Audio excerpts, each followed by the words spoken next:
بسم الله الرحمن الرحيم. الحمد لله رب العالمين، والعاقبة للمتقين، ولا عدوان إلا على الظالمين، والصلاة والسلام على رسوله الكريم. أما بعد، اللہ تبارک و تعالیٰ پر حمد و ثنا اور اس کے نبی کریم صلی اللہ علیہ وسلم پر بے شمار بے عدد درود السلام کے بعد، محترم ناظرین، نبوی وصیتیں کے نام سے اس سلسلے وار پروگرام میں ہم آپ کی خدمت میں حاضر ہیں۔ السلام علیکم ورحمۃ اللہ وبرکاتہ۔ ناظرین کرام، ہماری گفتگو نبی پاک صلی اللہ علیہ وسلم کی ان 10 وصیتوں سے متعلق جاری ہے، جو 10 وصیتیں آپ صلی اللہ علیہ وسلم نے حضرت معاذ ابن جبل رضی اللہ عنہ کو کی تھی۔ ان 10 وصیتوں میں سے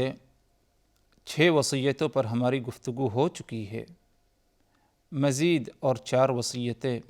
رہ جاتی ہیں،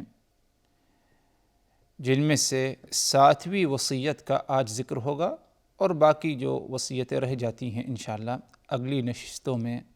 ان پر کیا ہے تفصیلی گفتگو ہوگی۔ آپ حضرات کو یاد ہوگا کہ یہ حدیث جو حضرت معاذ ابن جبل رضی اللہ عنہ کو رسول اللہ صلی اللہ علیہ وسلم نے 10 باتوں کی وصیت فرمائی، یہ حدیث مسند احمد کی ہے۔ حضرت معاذ ابن جبل رضی اللہ عنہ نے فرمایا کہ رسول اللہ صلی اللہ علیہ وسلم نے اوصانی ب10 کلمات، مجھے 10 باتوں کی وصیت کی۔ پہلی بات، لا تشرک باللہ شیئا وان قتلت وحرقت، اللہ کے ساتھ کسی کو شریک نہ ٹھہرانا، کیوں نہ تمہارا قتل کر دیا جائے یا تمہیں زندہ آگ میں ڈال کر جلا دیا جائے۔ دوسری وصیت، ولا تعقن والدیک، اپنے ماں باپ کی نافرمانی نہ کرنا، یہاں تک کہ اگر تمہیں مال کو چھوڑ دینا، اہل و عیال کو چھوڑ دینے کا حکم دیں تو تم ان کی اطاعت ضرور کرنا۔ تیسری وصیت، لا تترکن صلاۃ مکتوبۃ متعمدہ، کہ تم ایک وقت کی نماز بھی جان بوجھ کر ترک نہ کرنا، کیونکہ جس نے ایک وقت کی نماز کو جان بوجھ کر ترک کیا تو اللہ تبارک و تعالیٰ کی حفاظت سے وہ بری ہو جاتا ہے، اللہ اپنی حفاظت میں اسے نہیں رکھتا۔ چوتھی وصیت، لا تشربن خمرا، کہ تم شراب نہ پینا، کیونکہ ہر برائی کا ذریعہ کیا ہے؟ شراب ہے، اور ہر برائی کی ابتدا شراب کے بعد ہوتی ہے۔ اسی طرح آپ صلی اللہ علیہ وسلم کی 5ویں وصیت یہ تھی کہ گناہ کا کام نہ کرنا، کیونکہ گناہ کرنے سے آدمی اپنے اوپر اللہ تبارک و تعالیٰ کے غضب کو نازل کرواتا ہے، یا اللہ کا غضب نازل ہوتا ہے، اللہ کی ناراضگی ہوتی ہے۔ اسی طرح 6ٹھی وصیت یہ تھی حضرات کہ وَإِيَّاكَ وَالْفِرَارَ مِنَ الزَّحْفِ وَإِنْ هَلَكَ النَّاسِ، اور خبردار میدان جنگ کو تم چھوڑ کر نہ بھاگنا، دشمن کو پیٹھ دکھا کر نہ بھاگنا، پیٹھ پھیر کر، کیوں نہ جو ہے لوگ ہلاک کر دیے جائیں، لوگ مار دیے جائیں، تب بھی تم میدان جنگ چھوڑ کر نہ بھاگنا۔ تو یہ 6 وصیتیں تھیں جن پر کیا ہے تفصیلی طور پر گفتگو ہو چکی ہے۔ آج کی اس نشست میں 7ویں وصیت جو آپ صلی اللہ علیہ وسلم کی حضرت معاذ کو تھی اس حدیث میں، وہ یہ، وَإِذَا أَصَابَ النَّاسَ مَوْتٌ وَأَنْتَ فِيهِمْ فَاثْبُتْ، وَإِذَا أَصَابَ النَّاسَ مَوْتٌ وَأَنْتَ فِيهِمْ فَاثْبُتْ، اے معاذ، اگر موت کا معاملہ لوگوں کے درمیان پیش آ جائے، موت کے معاملے سے مراد کہ کوئی ایسی وبا آ جائے، کوئی ایسی بیماری پھیل جائے لوگوں میں کہ جس کی بنا پر موت کثرت سے ہوتی ہو، اس بیماری کا شکار جب بندہ ہو تو موت ہو جائے اور وہ وبا کثرت سے پھیل جائے، فَاثْبُتْ، اور اگر تم ایسے ماحول میں ہو جہاں پر وبا پھیل چکی ہے تو تم ادھر ہی رہنا، ثابت قدم رہنا، اس جگہ کو چھوڑ کر تم بھاگنا مت۔ دوبارہ اس وصیت کو سامنے رکھا جائے۔ آپ صلی اللہ علیہ وسلم کا فرمان وَإِذَا أَصَابَ النَّاسَ مَوْتٌ وَأَنْتَ فِيهِمْ فَاثْبُتْ، اگر لوگوں کو موت لاحق ہو، یعنی ایسی بیماری پھیل جائے اور ایسی وبا منتشر ہو کہ جس کے بنا پر موت کثرت سے ہونے لگے، اور تم ادھر موجود ہو جہاں پر یہ وبا پھیلی ہے، یہ بیماری پھیلی ہے، فَاثْبُتْ، تو تم ثابت قدم رہنا، اسی جگہ پر رہنا، اس جگہ کو تم چھوڑ کر بھاگنا مت۔ تو گویا کہ آپ صلی اللہ علیہ وسلم کی ایک اہم رہنمائی اور ایک اہم ہدایت اس وصیت میں یہ ہے کہ اگر بندہ وبا کے ماحول میں پڑ جائے، ایسی جگہ پر ہے جہاں پر وبا اور وبائی مرض پایا جائے، تو اس جگہ کو چھوڑ کر کسی دوسری جگہ منتقل نہ ہو، بلکہ اسی جگہ پر صبر کر کے جو ہے بیٹھ جائے۔ یہ آپ صلی اللہ علیہ وسلم کی ہدایت اور آپ صلی اللہ علیہ وسلم کی کیا ہے، یہ رہنمائی ہے۔ ہم اچھی طرح جانتے ہیں محترم ناظرین کہ نفس کی حفاظت، جان کی حفاظت، شریعت نے ہمیں اس کا کیا ہے، حکم دیا ہے۔ اسی لیے اللہ تبارک و تعالی نے فرمایا وَلَا تُلْقُوا بِأَيْدِيكُمْ إِلَى التَّهْلُكَةِ وَأَحْسِنُوا، تم اپنے آپ کو ہلاکت اور بربادی میں نہ ڈالو، بلکہ تم اپنے آپ کے ساتھ، اپنے نفس کے ساتھ احسان کا معاملہ کرو۔ وَلَا تُلْقُوا بِأَيْدِيكُمْ إِلَى التَّهْلُكَةِ وَأَحْسِنُوا، تم اپنے آپ کو، اپنے کو ہلاکت میں نہ ڈالو۔ کیا مطلب اپنے آپ کو ہلاکت میں نہ ڈالو؟ یعنی کوئی ایسا عمل نہ کرو کہ جس کے بنا پر تم کیا ہے، ہلاکت میں پڑ جاؤ۔ اسی طرح اللہ کا ایک دوسرا فرمان وَلَا تَقْتُلُوا أَنفُسَكُمْ إِنَّ اللَّهَ كَانَ بِكُمْ رَحِيمًا، تم اپنے نفس کا قتل نہ کرو، یعنی کوئی ایسا عمل، کوئی ایسی حرکت نہ کرو کہ جس کے ذریعے تمہاری نفس کو، تمہاری جان کو نقصان پہنچے، تم برباد ہو جاؤ۔ ان اللہ کان بکم رحیما، اللہ تبارک و تعالی تمہاری جان پر، تمہارے نفس پر بہت ہی زیادہ رحیم ہے، مہربان ہے، شفقت کرنے والا ہے۔ تو کہنے کا مقصد یہ حضرت ادھر کہ شریعت نے ہمیں نفس کی، جان کی، اپنے نفس کی، اپنے جان کی اور دوسروں کی نفس اور دوسروں کی جانوں کی حفاظت کی ہمیں کیا ہے، تعلیم دی، اور ہمیں اس بات کا حکم دیا۔ اور اسی لیے رسول اللہ صلی اللہ علیہ وسلم نے اسی نفس کی حفاظت کے لیے ہی آپ نے ہمیں یہ ہدایت دی اور حضرت معاذ ابن جبل کو یہ وصیت کی کہ اذا اصاب الناس موت وانت فیہم فاثبت، اگر تم کسی ایسی جگہ پر رہو جہاں پر وبائی مرض پھیل چکا ہو، کثرت موت ہو، تو تم ادھر ہی ثابت قدم رہو، اس جگہ کو تم چھوڑ کر جو ہے نہ جاؤ، اس جگہ کو تم چھوڑ کر نہ جاؤ۔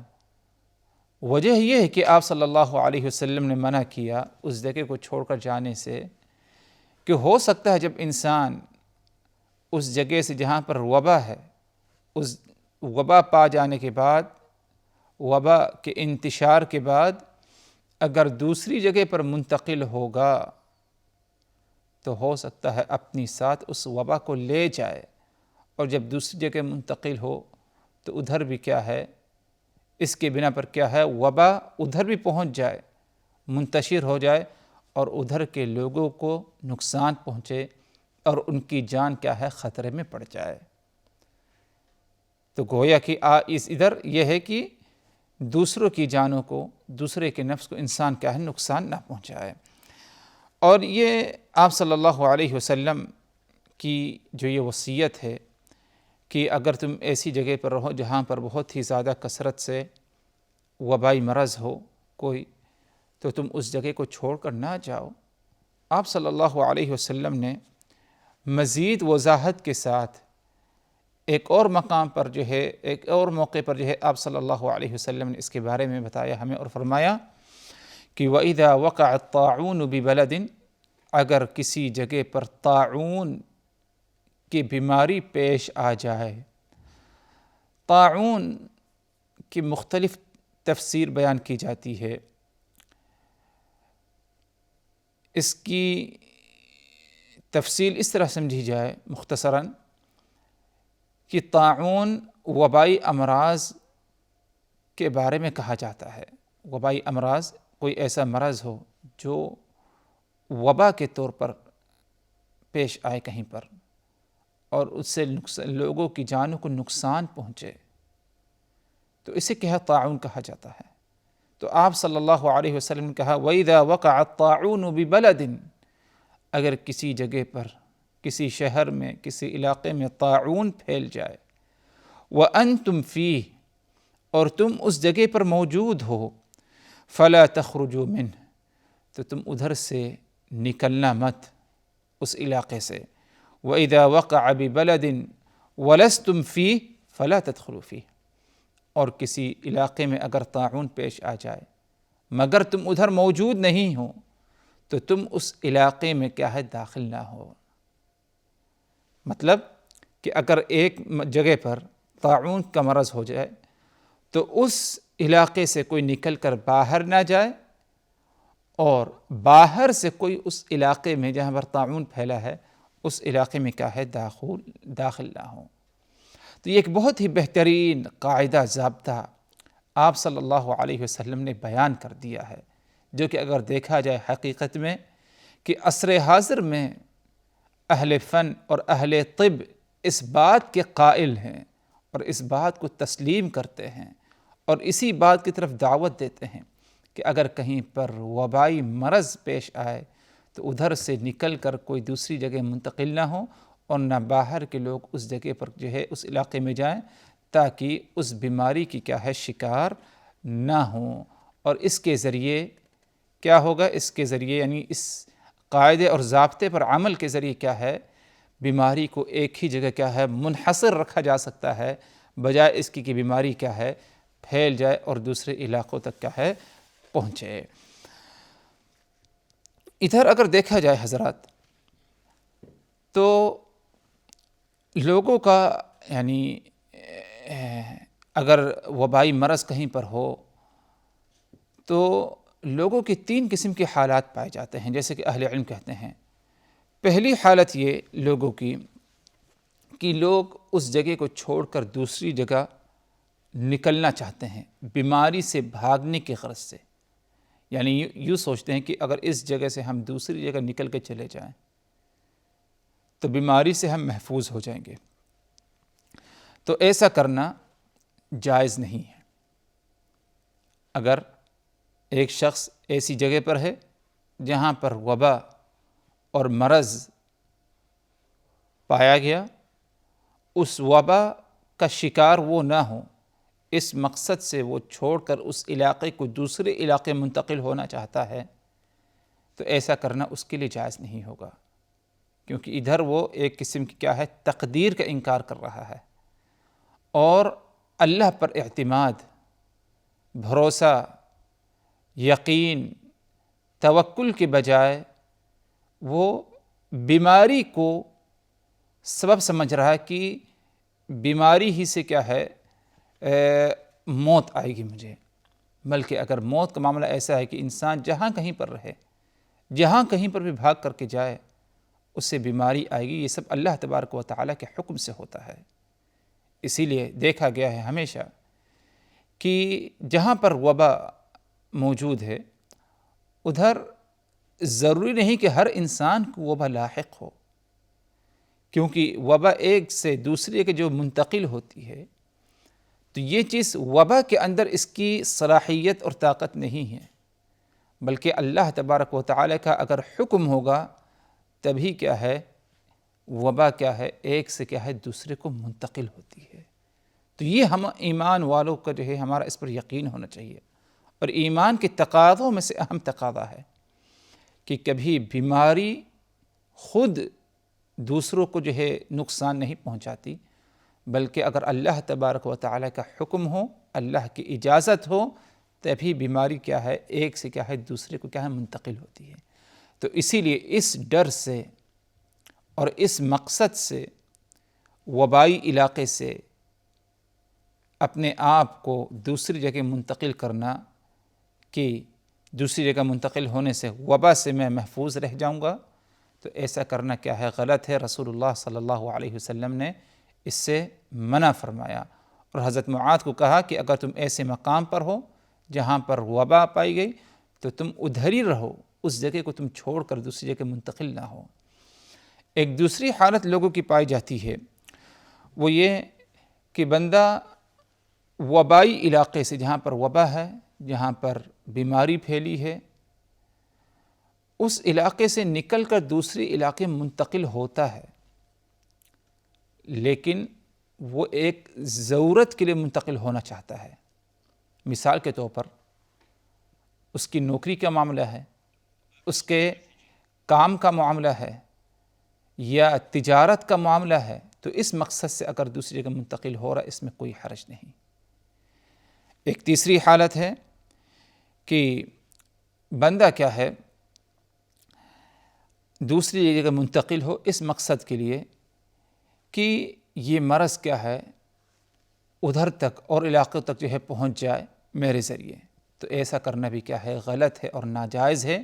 کیونکہ دوسروں کو نقصان پہنچانے کی اجازت شریعت میں نہیں ہے، اور رسول اللہ صلی اللہ علیہ وسلم نے اس سے کیا ہے منع فرمایا۔ تو الغرض کہنا یہ تھا حضرات کہ آپ صلی اللہ علیہ وسلم کی وصیت کہ وَإِذَا أَصَابَ النَّاسَ مَوْتٌ وَأَنْتَ فِيهِمْ فَاثْبُتْ، اگر کوئی وبائی مرض ہو، انفیکشن والا کوئی مرض ہو اور تم ادھر موجود ہو، تو تم اسی علاقے میں رہو، اس علاقے کو چھوڑ کر تم دوسرے علاقے میں منتقل نہ ہونا۔ بلکہ اگر دیکھا جائے بڑے اختصار کے ساتھ کہوں حضرات، بعض روایات میں یہ بھی آیا ہے کہ جو طاعون وبائی مرض کے ڈر سے اپنے علاقے کو، اس علاقے کو چھوڑ کر دوسری جگہ منتقل ہوتا ہے طاعون کے ڈر سے، تو اس کی مثال یہی ہے کہ جس طرح بندہ میدان جنگ کو چھوڑ کر بھاگ رہا ہے، اور جو ادھر صبر کرتے ہوئے اپنے آپ کو روک کر رکھے اس علاقے میں، تو اس کی مثال یہ ہے کہ جس طرح جو میدان جنگ میں دشمنوں کے سامنے اپنے آپ کو کیا ہے ثابت قدم رکھتا ہے۔ تو ہمارے ذہنوں میں یہ ایک قاعدہ، ایک ضابطہ اور رسول اللہ صلی اللہ علیہ وسلم کی وصیت ہمارے ذہنوں میں ہمیشہ رہے، تاکہ جو ہے ہم ہر قسم کے جو ہے نقصان سے اپنے آپ کو دنیاوی اخروی نقصان سے بچا سکیں، اور دوسروں کو بھی کیا ہے